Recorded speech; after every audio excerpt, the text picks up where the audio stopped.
This is the Caroma Peak 1200-watt electric scooter with a seat. It is the rare commuter scooter that actually feels calm and stable at neighborhood speeds, while still being comfortable enough for real daily use. I would put this in the grown-up commuter category, the kind of seated scooter that makes sense if you want a practical way to cover a few miles to work, to the gym, or to the store, without showing up rattled or tired. If you want something that trades flashy tricks for predictable control, comfort, and a little cargo room, that is exactly what this is built for. The design looks straightforward, and that is a good thing. The frame feels stout, not flimsy. The seat is wide enough for real rides, and the suspension under the seat at the front and at the rear takes the sting out of patched asphalt and the random pothole. The 14-inch fat tires do more work than you expect.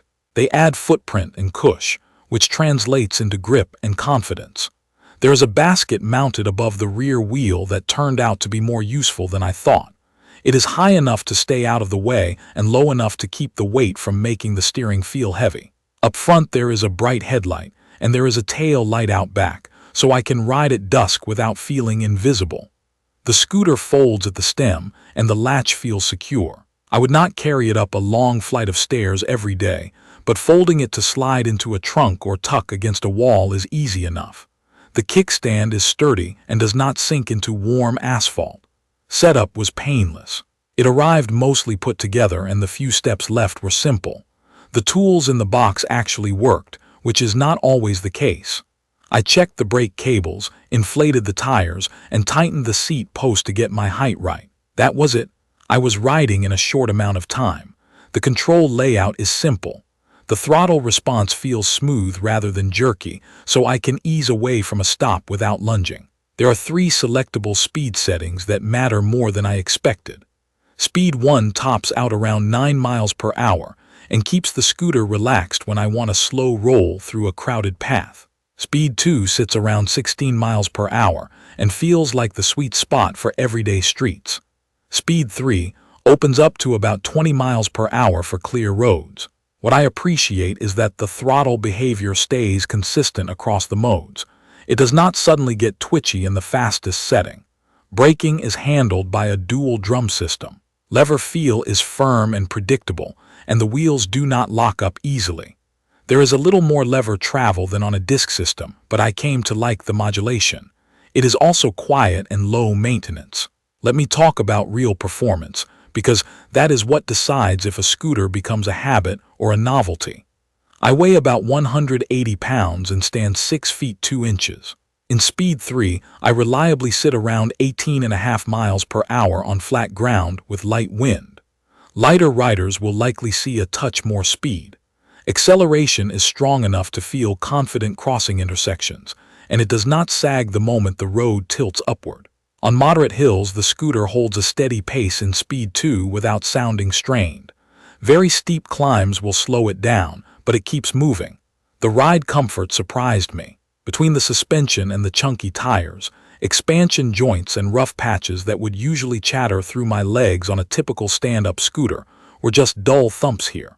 After a few long rides, my back and knees felt fine. Battery life is in the range that matters for real use. The pack is around 500 watt-hours, and the claimed range up to 30 miles is not a fantasy, but you do need the right conditions. On a mix of neighborhood streets with rolling hills, frequent stops, and a few bursts in Speed 3, I consistently saw just over 23 miles before the last bar. If I kept it in Speed 1 and cruised on flatter paths, I could stretch close to the high 20s. Cold weather trims a few miles, as expected.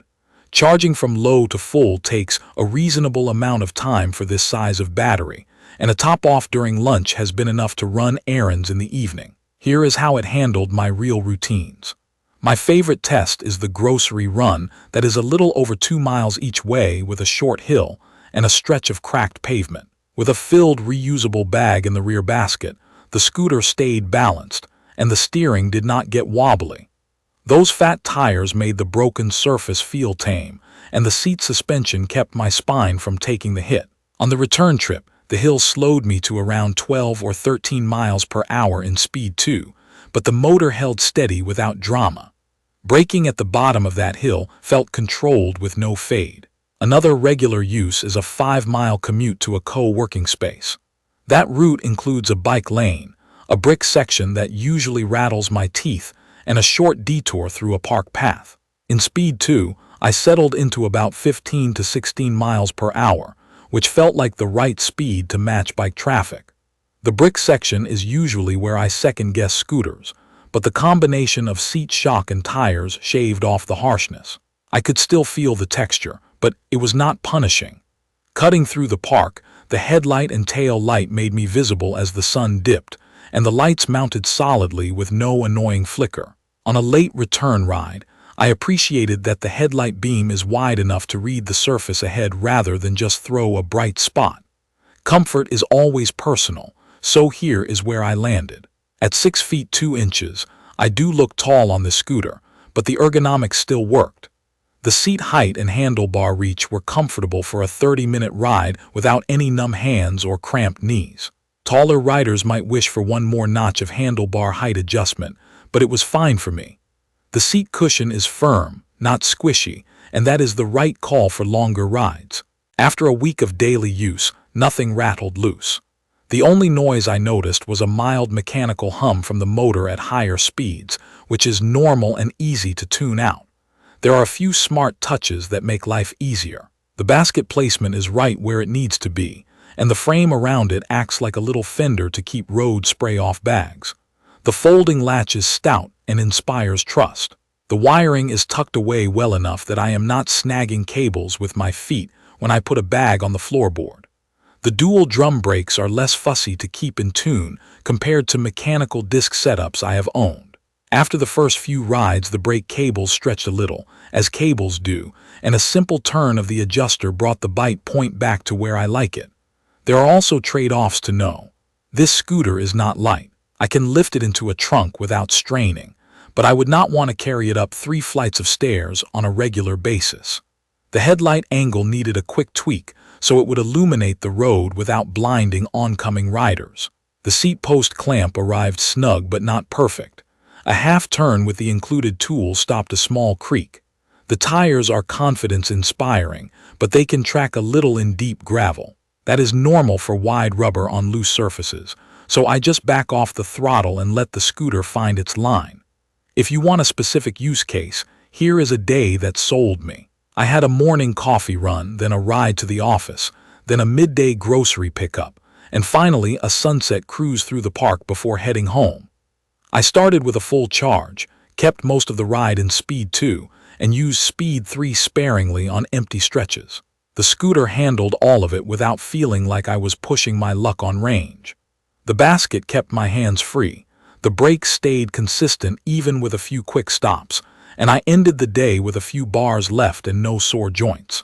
That is the kind of day where a scooter either works as a tool or gets in your way. This one stayed out of my way. Who is this for?